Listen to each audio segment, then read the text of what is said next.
નમસ્કાર મિત્રો, ગુજરાતી વાર્તામાં આપનું સ્વાગત છે. દીકરીને શોધવા હિમાચલથી ગુજરાત આવ્યો હતો. તેને ખબર નહોતી કે દીકરી અહીં નહીં મળે, પણ એની છેલ્લી નિશાની એને કોના ઘરમાં મળશે. તો મિત્રો, વાર્તાના અંત સુધી જરૂર બન્યા રહેજો અને દરરોજ આવી અવનવી વાર્તાઓ સાંભળવા માટે અમારી ચેનલને સબસ્ક્રાઈબ કરવાનું ભૂલતા નહીં. તો મિત્રો, તે બરફમાંથી આવ્યો હતો પણ ગુજરાતમાં ઓગળી ગયો. હિમાચલ પ્રદેશના એક નાનકડા પહાડી ગામમાં દેવરાજ નામનો એક વૃદ્ધ રહેતો હતો. ઉંમર તેની 70ની નજીક પહોંચી ગઈ હતી. માથાના વાળ આખાએ સફેદ થઈ ગયા હતા. ચહેરા પર પડેલી કરચલીઓ જાણે તેની આખી જિંદગીની કહાની કહેતી હોય. પરંતુ દેવરાજની આંખોમાં હજુ પણ એક રાહ જીવતી હતી. એક એવી રાહ જેને પૂરી થવાની કોઈ ખાતરી જ નહોતી. હિમાચલનું એ ગામ શિયાળામાં જાણે દુનિયાથી કપાઈ જતું હતું. ચારે બાજુ ઊંચા પહાડો અને પાઇનના વૃક્ષો લહેરાતા હતા અને ઘરની છત ઉપર પડેલો બરફ, સફેદ બરફ, જાણે તો આખાએ ઘર ઉપર સફેદ ચાદર ઓઢાડી હોય. સવાર પડે ત્યારે લોકો પોતાના ઘરના દરવાજા ખોલતા પહેલા બરફ હટાવતા. રસ્તાઓ પર બરફની ચાદર પથરાયેલી રહેતી. પણ દેવરાજને એ ઠંડીથી ક્યારેય ડર લાગ્યો નહોતો, કારણ કે તેની પત્ની ગૌરી જીવતી હતી ત્યારે શિયાળાની દરેક રાતે તે તેની બાજુમાં બેસતી, નાની લોખંડની ભઠ્ઠીમાં લાકડા સળગાવતી. ગૌરી ગરમ ચા બનાવતી અને દેવરાજના ખભા ઉપર પોતાની જૂની ઊનની શાલ મૂકી દેતી. તમને ઠંડી વધારે લાગે છે, ગૌરી હસીને કહેતી. દેવરાજ કહેતો, મને ઠંડી નથી લાગતી. ગૌરી તરત જ જવાબ આપતી, મને ખબર છે, પણ મને તમને શાલ ઓઢાડવી ગમે છે. દેવરાજ હસતો, આટલા વર્ષ પછી પણ? ગૌરી ધીમેથી કહેતી, આખી એ જિંદગી ઓઢાડતી રહીશ. પણ માણસ જે વિચારે છે, જિંદગી હંમેશા એવું થવા દેતી નથી. એક વર્ષ ભારે હિમવર્ષા થઈ. ગામના ઘણા ઘરોમાં રસ્તા બંધ થઈ ગયા. એ જ રાતે ગૌરીને અચાનક શ્વાસ લેવામાં તકલીફ થઈ. દેવરાજ પડોશીના છોકરાને લઈને તેને હોસ્પિટલ લઈ જવા નીકળ્યો, પણ રસ્તો બરફથી બંધ થઈ ગયો હતો. તેથી એમ્બ્યુલન્સ ગામ સુધી આવી શકી નહીં. દેવરાજ ગૌરીને કંબલમાં લપેટીને કલાકો સુધી રસ્તા પર લઈ જતો રહ્યો. પણ હોસ્પિટલ પહોંચતા પહેલા જ ગૌરીની આંખો બંધ થઈ ગઈ. દેવરાજ તેની બાજુમાં બેસી ગયો. ગૌરીનો હાથ પોતાના હાથમાં પકડીને માત્ર એટલું જ બોલ્યો, તમે કહ્યું હતું ને કે આખી એ જિંદગી શાલ ઓઢાડતી રહીશ. પરંતુ કોઈ જવાબ આવ્યો નહીં. એ દિવસ પછી દેવરાજના ઘરમાં ચૂલો તો સળગતો રહ્યો, પણ ઘરની ગરમી કાયમ માટે જતી રહી હતી. ગૌરીના ગયા પછી દેવરાજ પાસે એક જ વસ્તુ રહી હતી, એની જૂની ઊનની શાલ. દેવરાજ એ શાલને ખૂબ સાચવીને રાખતો. કોઈને અડવા પણ દેતો નહીં, કારણ કે એ શાલમાં તેને ગૌરીની સુગંધ આવતી હતી. દેવરાજ અને ગૌરીને એક દીકરી પણ હતી. એનું નામ હતું મીરા. મીરા બાળપણથી જ ખૂબ હોશિયાર હતી. તે કહેતી, પપ્પા, હું મોટી થઈને બહુ દૂર જઈશ. દેવરાજ હસીને પૂછતો, ક્યાં જઈશ? મીરા કહેતી, જ્યાં બરફ ન પડે ને ત્યાં જઈશ. દેવરાજ હસતો, તો પછી મને અને ગૌરીને છોડીને? મીરા તરસ તેના ગળે પડી જતી, હું તમને પણ લઈ જઈશ. સમય પસાર થયો. મીરા મોટી થઈ, ભણવા માટે શહેરમાં ગઈ. પછી તેને ગુજરાતમાં નોકરી મળી. દેવરાજને ગુજરાત વિશે ખાસ ખબર નહોતી. તે માત્ર એટલું જ જાણતો હતો કે ગુજરાત બહુ જ દૂર છે અને ત્યાં બરફ પડતો નથી. મીરા જ્યારે પહેલીવાર ગુજરાત જવા નીકળી ત્યારે ગૌરીએ તેના માટે એક નાની બેગ તૈયાર કરી હતી. દેવરાજ બસ સ્ટેશન સુધી તેને મૂકવા ગયો. મીરા જતી વખતે પિતાના પગે લાગી. પપ્પા, હું જલ્દી પાછી આવી જઈશ. દેવરાજે કહ્યું, પૈસા કમાવા જતી હોય તો કમાવા જા, પણ મને ભૂલતી નહીં. મીરા હસીને બોલી, પપ્પા, દીકરી ક્યારેય બાપને ભૂલે છે ખરી? એ છેલ્લી વાત હતી. એ પછી મીરા ગુજરાત આવી. શરૂઆતમાં ફોન નિયમિત આવતા. પપ્પા, અહીં બહુ ગરમી છે. પપ્પા, અહીં લોકો છાશ બહુ પીવે છે. પપ્પા, અહીંના લોકો બહુ જ પ્રેમાળ છે. દેવરાજ દરેક વાત સાંભળીને ખુશ થતો. ગૌરી પણ ત્યારે જીવતી હતી. એક દિવસ મીરાએ ફોન પર કહ્યું, મમ્મી, હું તમને ગુજરાતની સાડી મોકલીશ. ગૌરી હસીને બોલી, મારે સાડી નથી જોઈતી, તું જલ્દી ઘરે આવી જા. મીરા બોલી, આવીશ મમ્મી, ચોક્કસ આવીશ, પણ કેટલાક વચનો અધૂરા જ રહી જાય છે. થોડા મહિનાઓ પછી મીરાનો ફોન આવતો બંધ થઈ ગયો. દેવરાજે ફોન કર્યો, પણ નંબર જ બંધ હતો. ફરી કર્યો, પણ બંધ જ આવ્યો.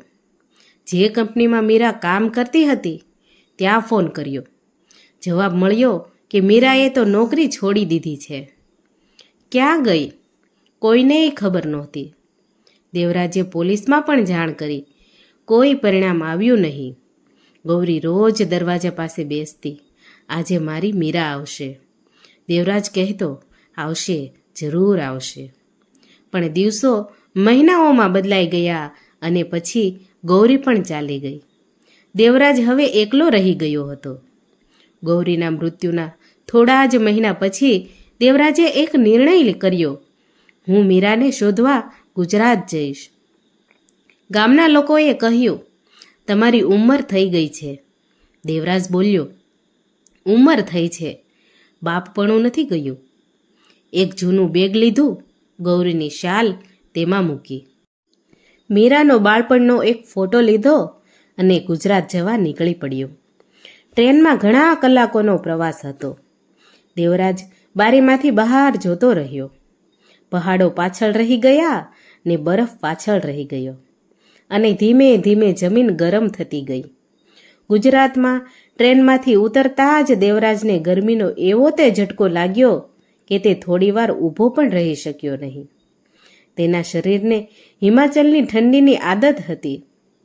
અહીં ગરમી જાણે આગ બનીને શરીર ઉપર વરસતી હતી. તે અમદાવાદના બસ સ્ટેન્ડની બહાર એક બાકડા ઉપર બેસી ગયો. બેગ ખોલી. પાણીની બોટલ ખાલી થઈ ગઈ હતી. માથું ચક્કર ખાવા લાગ્યું. તેના હાથમાં મીરાનો ફોટો હતો. તે ફોટાને જોઈને ધીમેથી બોલ્યો, બેટા, હું આવી ગયો છું. હું ગુજરાત આવી ગયો છું. પછી તેની આંખો બંધ થઈ ગઈ. જ્યારે દેવરાજને ભાન આવ્યું ત્યારે તે એક નાનકડા ઘરમાં હતો. બાજુના એક વૃદ્ધ બેઠો હતો. નામ રઘુભાઈ. રઘુભાઈ ચાની નાની લારી ચલાવતા હતા. દેવરાજે આંખો ખોલી. હું ક્યાં છું? રઘુભાઈ બોલ્યા, મારા ઘરે છો. તમે મને અહીં કેમ લાવ્યા? બસ સ્ટેન્ડ પર તમે બેભાન પડ્યા હતા. માણસને રસ્તા પર મૂકી દેવાનો ન હોય. દેવરાજે કહ્યું, મારે તમને પૈસા આપવાના છે. રઘુભાઈ હસ્યા. પૈસા પછી આપજો, મારી પાસે વધારે નથી. મારે પૈસા જોઈતા જ નથી. દેવરાજ ચૂપ રહ્યો. રઘુભાઈએ તેની સામે છાશનો ગ્લાસ મૂક્યો. પહેલા આ પી લ્યો. દેવરાજે ગ્લાસ હાથમાં લીધો. એક ઘૂંટડો પીધો અને તેની આંખોમાં પાણી આવી ગયું. રઘુભાઈએ પૂછ્યું, શું થયું છે? દેવરાજ બોલ્યો, મારી દીકરી કહેતી હતી કે ગુજરાતમાં છાશ બહુ મળે છે. રઘુભાઈ થોડા સમય માટે ચૂપ થઈ ગયા. તે દિવસથી દેવરાજ રઘુભાઈના ઘરે જ રહેવા લાગ્યો. રઘુભાઈએ ક્યારેય પૂછ્યું નહીં કે તે કેટલા દિવસ રહેશે. ક્યારેય પૂછ્યું નહીં કે પૈસા ક્યાં છે. દરરોજ સવારે રઘુભાઈ ચા બનાવતા, દેવરાજ માટે ઓછી ખાંડવાળી ચા. બપોરે રોટલી શાક, રાત્રે ખીચડી. ધીમે ધીમે બંને વૃદ્ધો વચ્ચે મિત્રતા થઈ ગઈ. એક હિમાચલનો અને બીજો ગુજરાતનો. બંનેની ભાષા અલગ, બંનેનું વાતાવરણ અલગ, પણ દુઃખની ભાષા તો એક જ હતી. એક દિવસ રઘુભાઈએ પૂછ્યું, તમે ગુજરાતમાં કોને શોધો છો? દેવરાજે મીરાનો ફોટો બતાવ્યો. મારી દીકરીને. રઘુભાઈએ ફોટો હાથમાં લીધો. થોડા સમય સુધી ધ્યાનથી જોયો. તેનું નામ શું હતું? મીરા. છેલ્લે ક્યારે વાત થઈ? દેવરાજે આંખો નીચે કરી. ઘણાએ વર્ષો પહેલાં. રઘુભાઈએ કંઈ કહ્યું નહીં. એક સાંજે ભારે વરસાદ પડતો હતો. રઘુભાઈએ દેવરાજને કહ્યું, આજે બહાર ન જશો. દેવરાજ બોલ્યો, મારે મીરાને શોધવાની છે. કાલે શોધજો ને પણ. કાલ સુધી રાહ જોઉં તો કદાચ મારો જીવ નહીં રહે. રઘુભાઈ અટકી ગયા.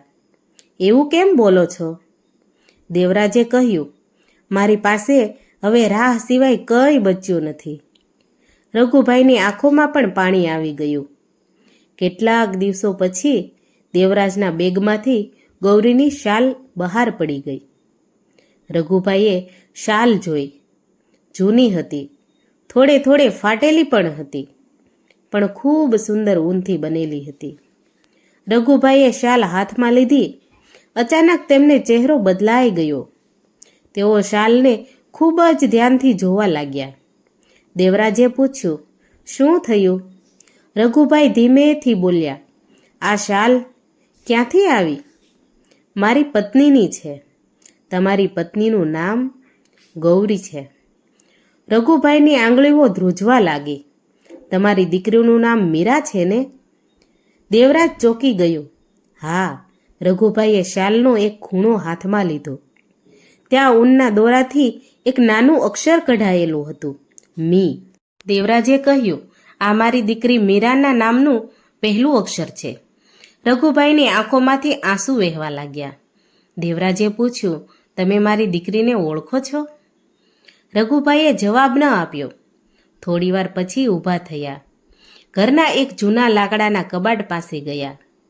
કબાટ ખોલ્યું અને અંદરથી એક નાનું લાલ કપડું બહાર કાઢ્યું. તેમાં એક પત્ર હતો. રઘુભાઈએ પત્ર દેવરાજના હાથમાં મૂક્યો.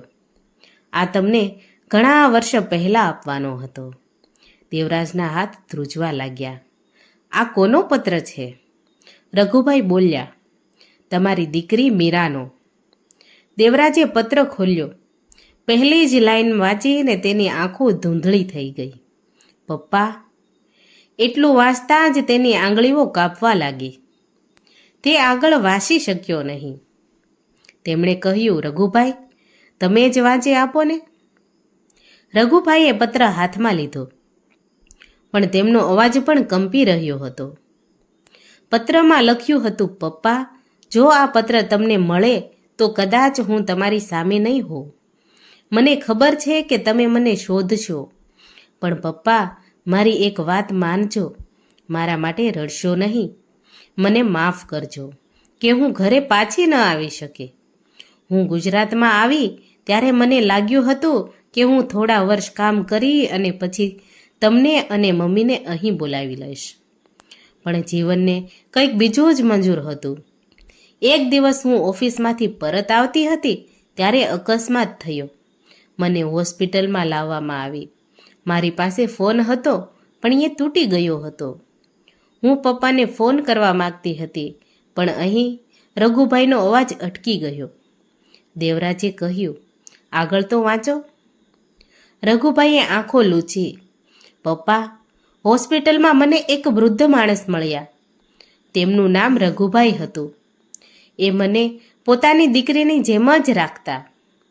મને ખબર હતી કે હું કદાચ ઘરે નહીં પહોંચી શકું, એટલે મેં તેમને કહ્યું, જો ક્યારેક મારા પપ્પા મને શોધતા ગુજરાત આવે તો તેમને કહેજો કે હું તેમને ભૂલી નહોતી. પપ્પા, મારે એક જ દુઃખ છે.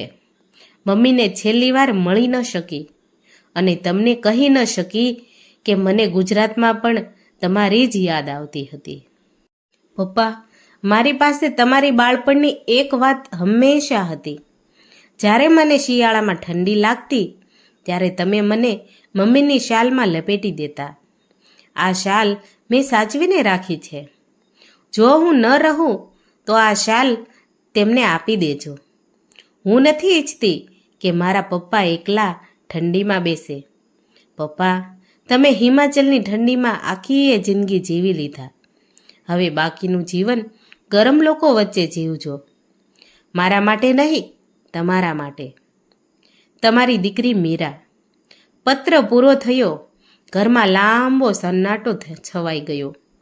દેવરાજે શાલ પોતાના ચહેરા સાથે લગાવી લીધી અને બાળકની જેમ રડવા લાગ્યો.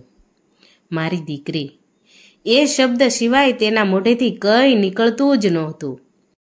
રઘુભાઈ તેની બાજુમાં બેઠા હતા. દેવરાજે રઘુભાઈનો હાથ પકડી લીધો. તમે મને આટલા વર્ષ કેમ ન કહ્યું?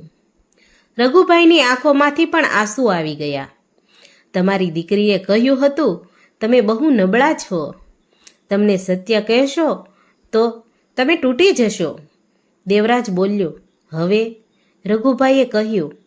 હવે તમે આવ્યા છો એટલે મને લાગ્યું કે હવે તમને તમારી દીકરીનું સત્ય છુપાવવાનો મને કોઈ અધિકાર નથી. દેવરાજે શાલ છાતી સાથે ચાપીને પકડી રાખી. એ ક્યાં છે? રઘુભાઈએ ધીમેથી કહ્યું. હું તમને લઈ જઈશ.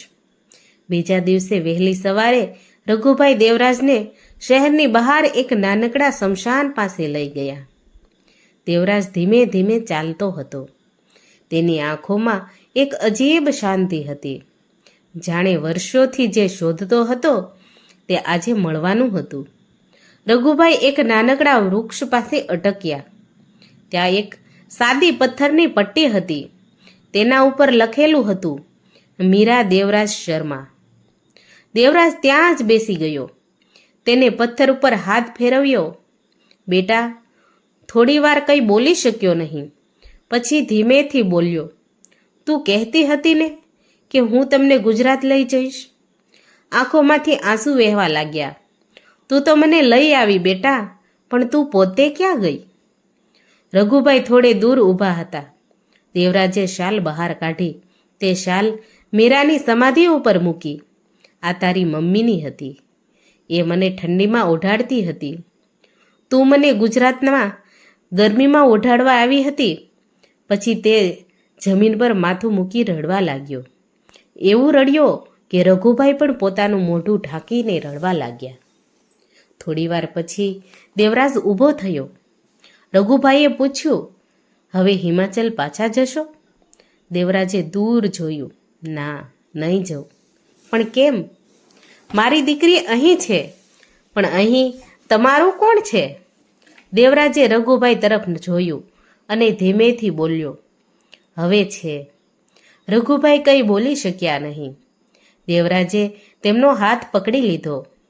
ગૌરી ગઈ ત્યારે મને લાગ્યું હતું કે દુનિયામાં હું એકલો છું.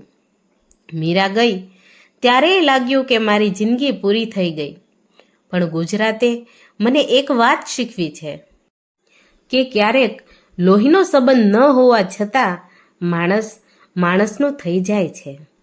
રઘુભાઈએ દેવરાજને ગળે લગાવી લીધો. બંને વૃદ્ધો એકબીજાને ભેટી રડતા રહ્યા. વર્ષો પસાર થયા. દેવરાજ હવે ગુજરાતમાં જ રહેતો હતો. સવારે રઘુભાઈની ચાની લારી પાસે બેસતો. લોકો તેને હિમાચલવાળા કાકા કહેતા. કોઈ ચા પીવા આવે તો દેવરાજ મીરાની વાતો કરતો. કોઈ પોતાની દીકરીની વાત કરે તો દેવરાજ કહેતો, દીકરીને ક્યારેય દૂર ન કરશો. પૈસા ફરી કમાઈ શકાય, ઘર ફરી બનાવી શકાય, પણ દીકરી સાથે વિતાવેલો સમય ક્યારેય પાછો આવતો નથી. એક દિવસ એક નાની છોકરી ચાની લારી પાસે આવી. તેના હાથમાં સ્કૂલનું બેગ હતું. તે દેવરાજને જોઈને બોલી, દાદા, તમે હંમેશા આ શાલ ઓઢીને કેમ રાખો છો? દેવરાજ હસ્યો. આ શાલ મારી દીકરીની છે. છોકરીએ પૂછ્યું, તમારી દીકરી ક્યાં છે? દેવરાજ થોડા સમય માટે ચૂપ રહ્યો. પછી આકાશ તરફ જોઈને બોલ્યો, ખૂબ ઊંચે રહે છે. છોકરીએ નિર્દોષતાથી કહ્યું, તમે એને મળવા ઉપર કેમ નથી જતા? દેવરાજની આંખોમાં પાણી આવી ગયું. હજુ મારો સમય આવ્યો નથી બેટા, છોકરી બોલી. ત્યાં સુધી તમે મારા દાદા બની જજો ને. દેવરાજે છોકરીને ગળે લગાડી લીધી અને પહેલી વાર મીરા ગયા પછી તેના ચહેરા ઉપર સાચું સ્મિત આવ્યું. પણ વાર્તાનો સૌથી મોટો સત્ય હજી બાકી હતો. તો મિત્રો, વાર્તાના અંત સુધી જરૂર બન્યા રહેજો. કેટલાક મહિનાઓ પછી દેવરાજ ખૂબ બીમાર પડ્યો. રઘુભાઈ તેને હોસ્પિટલ લઈ ગયા. ડોક્ટરોએ કહ્યું, હવે વધારે સમય નથી. રઘુભાઈની આંખોમાં આંસુ આવી ગયા. દેવરાજે કહ્યું, રઘુ, હા, મને મારી શાલ આપ. રઘુભાઈએ શાલ લાવી આપી.